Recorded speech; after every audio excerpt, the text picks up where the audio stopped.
अब ये पिछले 2 सालों से बाहर में जाके अदर स्टेट में जाके कहीं पे कोचिंग सेंटर में 4,000-5,000 रुपये खर्चा कर रहा था। किस उसे अपने घर के गार्जियन को, किसके गरीब घर से आता है, लोन पे पैसा लेके, सूद पे पैसा लेके ये बच्चा तैयारी करने के लिए दूसरे स्टेट में जाके तैयारी कर रहा है। वो पैसा कौन भरेगा इसका?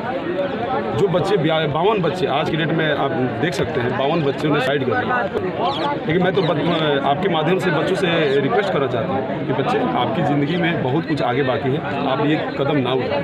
लेकिन कल ऐसे कैसे हो गया अचानक 2 दिनों से जो तस्वीरें दिख रही हैं? जी। बच्चे स्वतः स्फूर्त हो गए या फिर कोई इसके पीछे उनको बरगलाया गया है? स्वतः मैं आपको बता रहा हूँ सर, ये बच्चा सूद में पैसा लेके पिछले 2 साल से लखनऊ में तैयारी कर रहा है। ये बच्चा 2 साल से 2 साल का पैसा जोड़ सकते हैं सर, 5,000 गुना 12 बजे 60,000, 1,20,000, ये 2 लाख रुपया जो सूद पे पैसा लेके दूसरे से चला रहा था, 3 रुपये 4 रुपये 5 रुपये सैकड़ा सूद, वो कौन भरेगा? तो वो बच्चे आघात हो गए, छोटे बच्चे हैं। यही तो मैं आपके माध्यम से बताना चाहता हूँ सर। मैं भारतीय सेना से रिटायर 16.5 साल जॉब करके हुआ सर। मैं 3.5 साल ट्रेनिंग किया।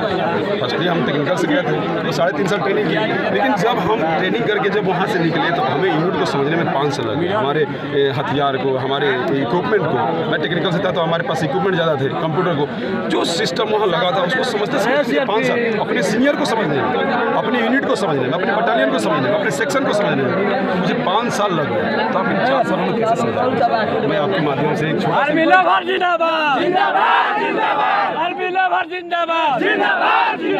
आपके माध्यम से सरकार से रिक्वेस्ट करता हूं, ठीक है? आप बोल रहे हैं कि हमें 25% चाहिए, 75%, आप किस बेस पर लेके एक तो मंशा बाहर कीजिए। आप बोल रहे हैं कंपटीशन, किस बेस पे कंपटीशन? सब तो सर एक्सीडेंट ही जाएंगे ना वहाँ पे, सब तो शरीर से फिट रनिंग, तभी ना आप उनको लेंगे। तो किस आधार पर फिर 25% बाहर करेंगे? और जो 75% हो सकता है कि हमारी सेना हमारे देश के लिए एक घातक बहुत घातक साबित हो जाएगा। मैं रहा हूँ तो मुझे पता है सर कि हमें क्या जानकारी है।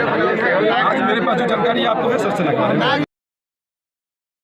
ये ग्रुप आएंगे, ये लड़के जो 75% आएंगे, ये तो फिट आएंगे और एजुकेटेड आएंगे, वेल मेंटेन आएंगे, वेल ट्रेंड आएंगे। तो इनको मैं स्टेट पुलिस में जाते ही वहाँ केवल इनको फार्म अप्लाई नहीं, प्राथमिकता दी जाएगी। आप पढ़े सर, उसके सेक्शन को पढ़िए, उसके सेक्शन को पढ़िए। जब वहाँ की भर्ती ओपन होगी तब प्राथमिकता दी जाएगी। क्या पता उस समय युवा आया, उसका पैर टूट गया, क्या पता कोई एक्सीडेंट कर गया, क्या पता किसी टेंशन लेके कोई सुसाइड कर लिया, क्या पता टेंशन लेके किसी को मार दिया, वो जेल में उसका नाम पड़ गया।